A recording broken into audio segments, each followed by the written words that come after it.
দই পমফ্লেট বানাবো। আজ সকাল সকাল বাজার থেকে মাছ কিনে নিয়ে চলে এসেছি। মাছ কিনতে গিয়ে দেখলাম একটা বড়ো সাইজের পমফ্লেট আছে, তা ওটাই আমি নিয়ে নিয়েছি।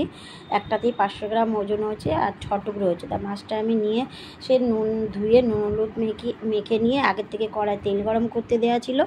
একে একে মাছগুলো দিয়ে ভালো করে ভেজে তুলে নিয়েছি। ওই তেলের মধ্যে দিয়েছি গোটা গরম মশলা আর তেজপাতা। তারপরে দিয়ে দিলাম কিছুটা পেঁয়াজ কুচি। পেঁয়াজটা বেশ ভালো করে ভেজে নিয়েছি লাল লাল করে। তারপরে দিয়ে দিলাম টমেটো কুচি। টমেটোটা দিয়ে ওর মধ্যে নুন হলুদ দিয়ে ভালো করে তেলের সঙ্গে নেড়ে চেড়ে নিয়েছি টমেটোটা যতক্ষণ না গলে গেছে। তারপরে দিয়ে দিলাম আদা কাঁচা লঙ্কা বাটা আর ধনে জিরে গুঁড়ো আর কিছুটা গুঁড়ো লঙ্কা দিয়েছি কালার হওয়ার জন্য।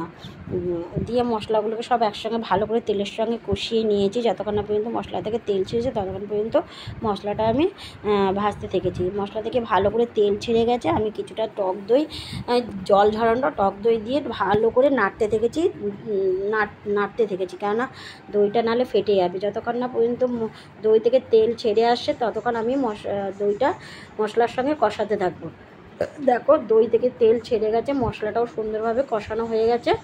কিছুটা পরিমাণে জল দিলাম, যতটা আমি গ্রেভি করবো মাছটার অতটা পরিমাণে জল দিয়েছি। জলটা দিয়ে ভালো করে ফুটতে দেবো ও যতক্ষণ না পর্যন্ত জলটা ভালো করে ফুটে যাচ্ছে ততক্ষণ আমি ভেজে রাখা মাছটা দেবো না। দেখো ঝোলটা আমার ভালো করে ফুটে গেছে আর কিছুটা পরিমাণে জলও শুকিয়ে গেছে। যতটা জল দিয়েছিলাম তার থেকেও ঝোলটা কমে গেছে। এরপরে আমি ভেজে রাখা মাছগুলো একে একে এর মধ্যে দিয়ে কটা চেরা কাঁচা লঙ্কা দিয়ে ঝোলটার সঙ্গে মাছটাকে আমি ভালো করে ফুটিয়ে নিয়েছি যাতে মাছগুলোর ভেতরে মশলাটা ঢুকে যায়, তাহলে খেতে ভালো লাগবে। দেখো আমি 5 মিনিটের মতো মাছগুলো ঝোলের মধ্যে দিয়ে ভালো করে ফুটিয়ে নিয়ে নামিয়ে নিলাম।